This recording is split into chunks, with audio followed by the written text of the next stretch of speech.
Criminal కేసులో నిందితులకు న్యాయ సలహా ఇచ్చే న్యాయవాదులకు ఏకపక్షంగా సమన్లు జారీ చేసే అధికారం దర్యాప్తు సంస్థలు లేదా దర్యాప్తు అధికారికి లేదని సుప్రీంకోర్టు స్పష్టం చేసింది.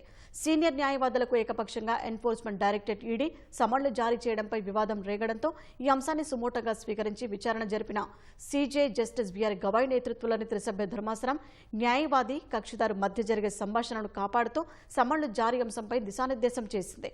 భారతీయ సాక్ష్య అధినియంలో సెక్షన్ 132 న్యాయవాది కక్షిదారు సంబంధాన్ని స్పష్టంగా నిర్వహించిందని, కాబట్టి ఈ కేసులో తాము ప్రత్యేకంగా ఎలాంటి మార్గదర్శకాలను జారీ చేయడం లేదని తెలిపింది.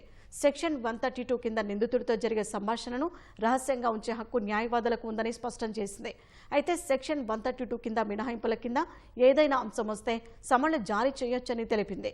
మినహాయింపులో ఏ నిబంధన కింద జారీ చేస్తున్నారో విచారణ అధికారి స్పష్టం చేయాలని, అదే సమయంలో ఎస్పీ స్థాయి కంటే తక్కువ ర్యాంకులో లేని అధికారి అంగీకారం తీసుకోవాలని సుప్రీంకోర్టు తెలిపింది. ఆ అధికారి కూడా విచారణ అధికారి పేర్కొన్న మినహాయింపుపై సంతృప్తిని రాతపూర్వకంగా వ్యక్తం చేయాలని, అప్పుడే సమన్లు జారీ చేయాలని స్పష్టంగా ధర్మాసనం పేర్కొంది.